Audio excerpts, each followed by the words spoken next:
मैं हूं शर्मिली राज और आपके लिए लेकर आई हूं कैंसर पर एक स्पेशल सीरीज डिफीट कैंसर। दोस्तों, ब्रेस्ट कैंसर को आप मामूली मत समझिए। इस बीमारी ने न जाने कितने लोगों की जान ली है। समय रहते ही इसका इलाज ज़रूर करवाएं, लेकिन ये इलाज कैसे हो, इसकी ट्रीटमेंट क्या है, यही जानकारी देने के लिए आज एक बार फिर से हमारे साथ हमारे स्टूडियो में मौजूद है प्रोफेसर डॉक्टर अशोक मेहता, जो एक कैंसर स्पेशलिस्ट है और ब्रह्म कुमारी हॉस्पिटल मुंबई में मेडिकल डायरेक्टर भी है। और इनके साथ हमने हमारे स्टूडियो में आमंत्रित किया है मिसेस गायत्री उग्रा जी को, जो कैंसर पेशेंट्स के लिए एक मिसाल है। कैसे, ये जानते हैं उनके खुद के जुबानी। Doctor, welcome to the show. Thank you. Welcome Mrs Ugra. Doctor, breast cancer के बारे में हम बात कर रहे हैं। हम ये जानना चाहेंगे कि क्या ब्रेस्ट कैंसर क्योरेबल है या नहीं, और उसके कितने स्टेजेस होते हैं। बहुत अहम सवाल पूछा है आपने। पहला message, cancer of the breast is curable in large number of patients, almost more than 90% if we detect them in an early stage. 2 centimetre या उससे कम गांठ हो तो आप समझ लीजिए कि ऑलमोस्ट 90+% में क्योरेबल है। पर हमारे दर्शकों के लिए एक मैसेज सीधा होना चाहिए, कोई भी स्टेज में ब्रेस्ट कैंसर है तो घबराने की ज़रूरत नहीं है। ट्रीटमेंट आज अवेलेबल है। आप ट्रीटमेंट करेंगे तो ज़रूर आपको लंबे समय तक कंट्रोल कैंसर को कर सकते हैं। जब हम कहते हैं लंबे समय तक कंट्रोल करना, उसको हम क्योर कहते हैं। कई लोग कहते हैं कि 5 साल अच्छा रहा तो उसको क्योर कहते हैं जी।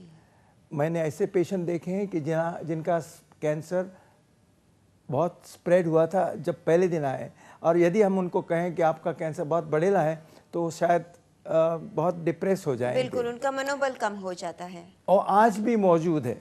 बिल्कुल। उसका अर्थ एक ही होता है कि उसकी ट्रीटमेंट शायद लंबी चलनी है, शायद ऑपरेशन के साथ रेडिएशन लेना है या दवाइयाँ लेनी है जिसको हम कीमोथेरेपी कहते हैं।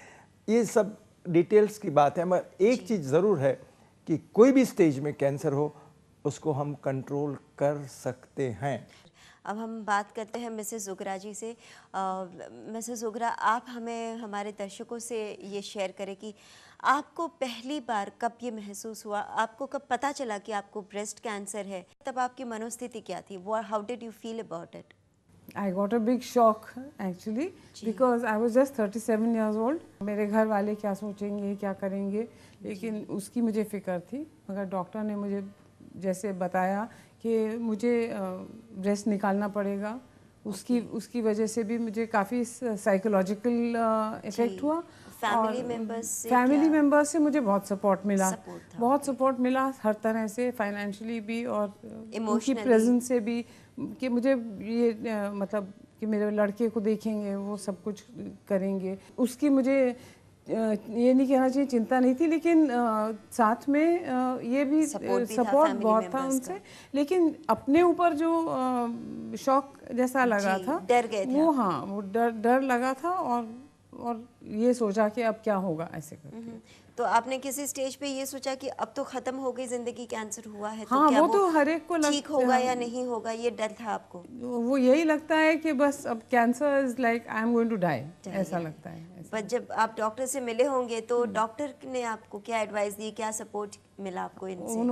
उन्होंने बताया कि आप अगर ऑपरेशन कराएंगे और ये निकाल देंगे, ब्रेस्ट निकाल देंगे, तो आप उसके बाद आपको जैसे अप टू 5 सेंटीमीटर्स की जो लंप है, वो अगर आप निकाल देंगे, उसके बाद आपको ना कीमोथेरेपी ना रेडिएशन की भी ज़रूरत पड़ेगी, और नहीं पड़ी मुझे।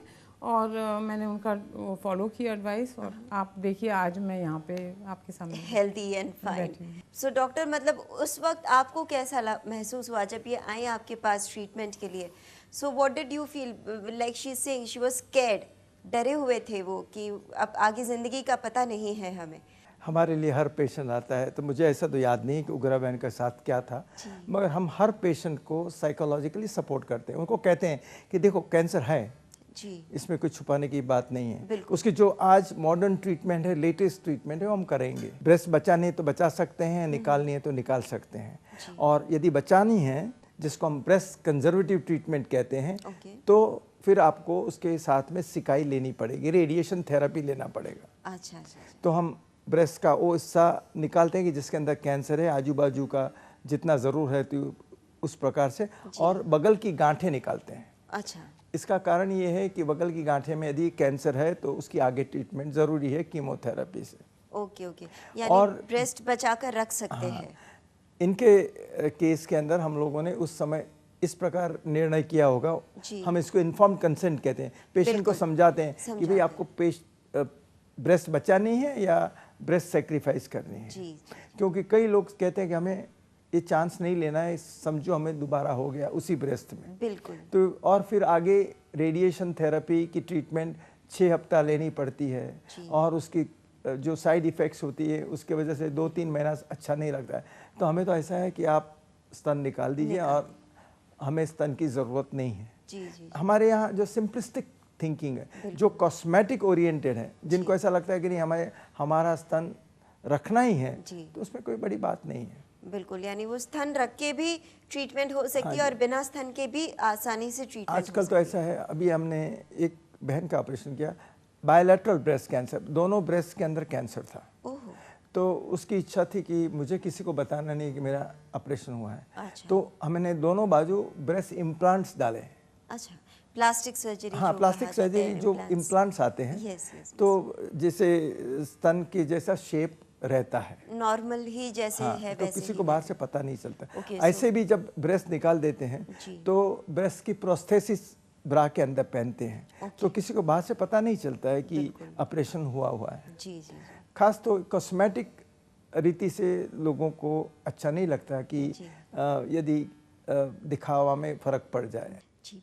और गायत्री जी, मैं आपसे ये पूछना चाहूँगी, जैसे कि आपका ऑपरेशन हुआ, जैसे ब्रेस्ट को निकाल देना पड़ा था, तो उसके बाद आपकी क्या फीलिंग्स थी? आपको क्या महसूस हुआ था कि फैमिली और फ्रेंड्स के सामने आप कैसे जाएं, या बाहर पार्टीज़ में अगर जाना है तो आपके मन में क्या था? शुरू में तो डर भी लगता था और शर्म भी सी लगती थी, संकोच होता था बाहर जाने में। लेकिन फिर मैंने अपने आप को संभाला और मैंने ब्रेस्ट प्रोस्थेसिस यूज़ करना शुरू किया। उसके बाद मैंने काम करना शुरू किया, और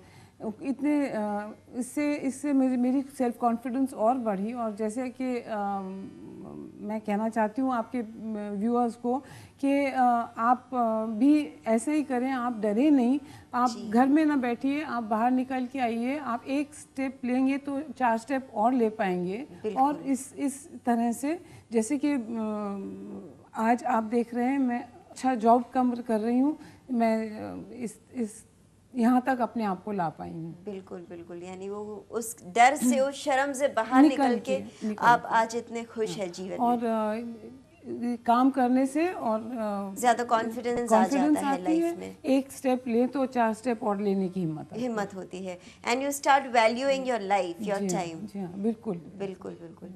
डॉक्टर, ये तो कैंसर के बारे में और कई सारे सवाल हैं जो हमें आपसे पूछने हैं, लेकिन मेरे ख्याल से हमारे साथ जो गायत्री जी ने आज इतना अपना एक्सपीरियंस जो शेयर किए हैं, वही हमारे दर्शकों के लिए काफ़ी होगा कि जो दर्शक कैंसर से जूझ रहे हैं, वो इनके बारे में सोच के, इनके बारे में सुन के आई एम श्योर कि उन्हें कॉन्फिडेंस मिला होगा। और भी सवाल हम पूछेंगे आपसे कैंसर के बारे में, लेकिन वो कंटिन्यू करेंगे हमारे अगले एपिसोड में। आज के लिए आप दोनों यहाँ आए स्टूडियो पे अपना टाइम निकाल के, इसके लिए बहुत बहुत धन्यवाद। Thank you. सो दोस्तों, देखा आपने, गायत्री जी वाकई सबके लिए एक मिसाल है। किस तरह से ऑपरेशन के बाद भी, ब्रेस्ट निकालने के बाद भी वो आज इतने सालों के बाद इस मकाम तक पहुँचे हैं कि अब उन्हें किसी चीज़ का डर नहीं लगता, और इतने कॉन्फिडेंस से वो कह सकते हैं कि कैंसर से लड़िए, अगर आप एक स्टेप लेंगे तो 4 स्टेप और आसानी से ले पाएंगे। यही कॉन्फिडेंस आई एम श्योर कि आप में भी आ जाएगा। और यदि आप कैंसर के बारे में और कोई भी जानकारी चाहते हैं या हमारे डॉक्टर अशोक मेहता जी से मिलना चाहते हैं, तो हमारा पता है doctor Ashok Mehta, BSES MG hospital, managed by Brahma Kumaris, GHRC, opposite railway station and bus depot, SV Road, अंधेरी पश्चिम, मुंबई 400058। हमारा फोन नंबर है 022-267-14000 और 022-6648-7570। दोस्तों, सभी कैंसर पेशेंट्स के लिए मेरी तरफ से एक ही मैसेज है कि गायत्री जी की तरह अपना मनोबल बढ़ाइए, डर को अपने मन से हटा दीजिए। डॉक्टर्स, ट्रीटमेंट्स, ऑपरेशंस, दवाइयाँ, फैमिली सपोर्ट, ये सारी चीज़ें सेकेंडरी है। सबसे अहम बात है आपका कॉन्फिडेंस, आपके जीने की तमन्ना। बस आप अपने मनोबल को बढ़ाइए और फिर देखिए जिंदगी कितनी हसीन है। हमारी यही तमन्ना है कि आप हमेशा खुशहाल रहे और स्वस्थ रहे। हमारी कामना आपका आनंदमय जीवन। Take care. It's a sacred song. Om Shanti Om. Om Shanti Om. I'm a peaceful soul. Om Shanti